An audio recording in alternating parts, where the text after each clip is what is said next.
பசுமைன்னு என்னன்னு தெரியாம ஒரு வில்லுபாடே வந்தியாமோ. ஊரெங்கும் மரம் இருக்கும், ஊர் நடுவே குளம் இருக்கும். ஊரெங்கும் மரம் இருக்கும், ஊர் நடுவே குளம் இருக்கும். உள்ளாத உள்ளல்படி சொல்லுற கேளு. ஆமா, உள்ளாத உள்ளல்படி சொல்லுற கேளு. ஊர்ல எல்லா இடத்துலயும் பச்சை பசு மரங்கள் நிறைந்தது இருக்கும். குளத்திலே பூக்கள் நிறைய பூத்திருக்கும். சோலையில் காய்கறிகள் நிறைய இருக்கும். வயலுக்கும் நெல், கரும்பு, வாழை, மஞ்சள், இஞ்சி மற்றும் காய்கள் நிறைய விளைஞ்சிருக்கும். இதெல்லாம் ஒன்று சேர்ந்துதான் பசுமை. இப்பதாங்க பசுமைனா என்னன்னு புரிஞ்சிச்சு. அப்போ நரகத்துல இருக்கிறவங்க எல்லாம் என்னக்கா செய்வாங்க? கிராமத்துல ஒரு பசுமை வச்சிருக்க மாதிரி நகரத்துல வீட்டை பசுமையா விட மாத்தலாம். எது பசுமை வீடா? அப்படின்னா என்னதுன்னு சொல்லுங்கக்கா. மாடி தோட்டம் வைக்கணும், மழை நீரை சேமிக்கணும்.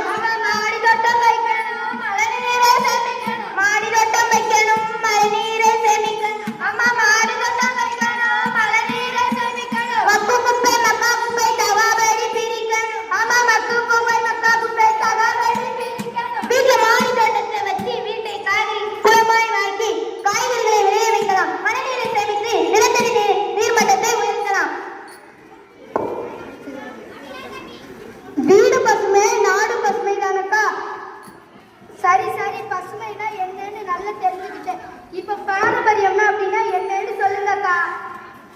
வழி வழியாய் வந்து வந்த வாழ்க்கை தான் பாரம்பரியம். ஆமா, வழி வழியா வந்து வந்த வாழ்க்கை தான் பாரம்பரியம். பழங்களும் காய்களும் உண்டதுதான் பாரம்பரியம். ஆமா, பழங்களும் காய்கறிகளும் உண்டதுதான் பாரம்பரியம். குழந்தைகள் விளையாடு விளையாட்டு பாரம்பரியம். ஆமா, குழந்தைகள் விளையாடும் விளையாடு பாரம்பரியம். நம் முன்னோர்கள் வழி வழியா எப்படி வாழ்ந்து வந்தாங்க தெரியுமா? அதுதான் பாரம்பரியம். அதாவது அவர்களின் வாழ்க்கை முறை உணவு, விளையாட்டு முறை உணவு, மேலும் நாகரிக கலாச்சாரங்கள் இதெல்லாம் சேர்ந்துதான் பாரம்பரியம்.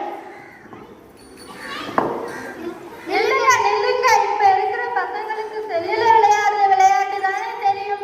அது என்ன பாரம்பரிய விளையாட்டு? அதை பத்தி கொஞ்சம் விளக்கமாக சொல்லுங்க. கபடி,